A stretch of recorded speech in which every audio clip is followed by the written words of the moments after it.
Desafio de atuação. Você vai levar a gente no supermercado. Olha o que eu achei.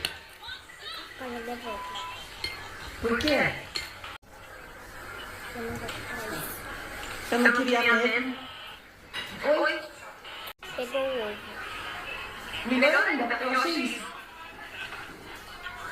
O Igor também. Não foi isso que eu pedi. Mas você vai pegar de novo. Devolve. Olha o que eu achei. Por que você não me devolve? Porque você nunca compra o que a gente quer. Eu vou deixar vocês comprar uma coisa. Então a gente vai querer o whey protein com proteínas protreicas. Eu não vou contar pra vocês.